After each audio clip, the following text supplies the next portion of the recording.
کیا ویکسنگ کر سکتے ہیں؟ اس میں پھر یہی بات ہوگی کہ ایک عورت حضرت عائشہ کے پاس آئی اور اس نے کہا کہ میں اپنے زائد ضرورت یعنی ان نیچرل بال اتارنا چاہتی ہوں، تو آپ نے کہا اذیت کو جس حد تک ممکن ہو دور کر دو. اچھا، اب یہ جو جملہ ہے نا بڑا زومانی ہے. بعض لوگوں نے اس کو ایک طرح سے سمجھا ہے، بعض نے دوسری طرح. ایک نے سمجھا کہ جب یہ ویکسنگ ہوتی ہے تو اذیت ہوتی ہے، تو انہوں نے کہا کہ اپنے آپ کو اذیت سے بچاؤ.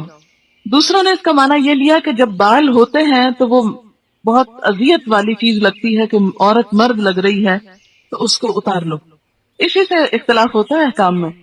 اب یہ ہے کہ جہاں تو بالکل ان نیچرل قسم کے ہارمون کے چینج کی وجہ سے ایک مردانہ لک آ رہی ہے، بازوؤں میں یا پاؤں میں اتنے لمبے لمبے کالے بال لٹکے ہوئے نظر آ رہے ہیں کہ جس سے عورت کے پاؤں عورت کے نہیں نظر آ رہے، مرد جیسے نظر آ رہے ہیں، تو ایسی صورت میں تو اتار دینے چاہیے. یا اپر لپس پہ یا چین، یہ تمام چیزیں تاکہ عورت لگے.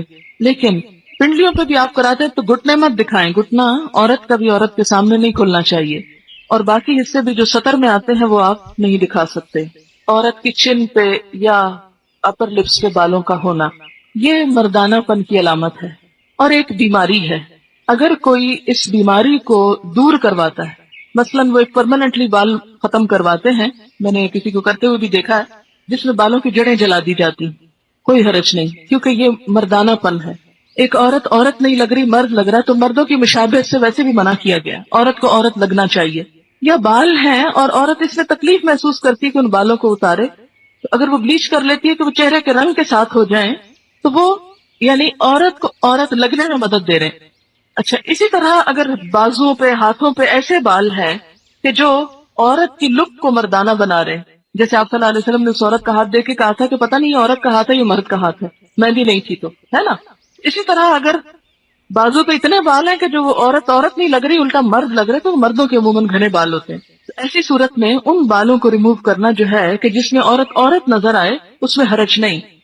لیکن کوئی بھی پرماننٹ نقش و نگار، جیسے وہ بھووں کی اصل شیپ کو بدل کر کچھ سے کچھ یا ساری اتار کے تو اپنی مرضی سے پینسل لگا کے ایک نئی شیپ دینا، یہ سب اس میں آ جاتا ہے.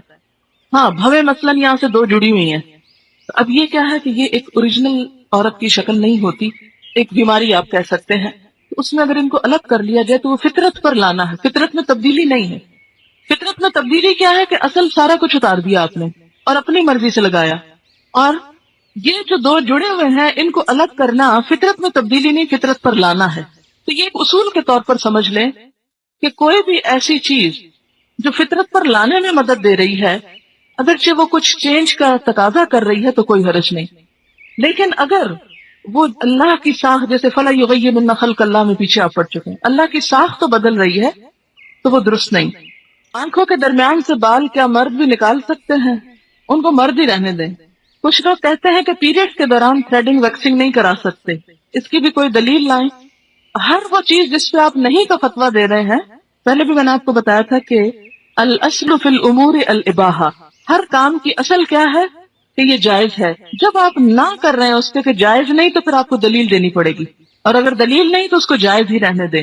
اسی سے پچھلی قوموں نے بھی دین میں ناجائز سختیاں پیدا کی تھی اور اس کی وجہ سے دین ناقابل عمل ہو گیا. دین کو نیچرل رہنے دیں، قابل عمل رہنے دیں، اس کی وسعت برقرار رکھیں تاکہ سب لوگ دین کے دائرے کے اندر رہیں. اگر ہر ایک کو باہر نکالتے جائیں گے تو پھر آپ خود ہی پرہیزگار نظر آئیں گے بس.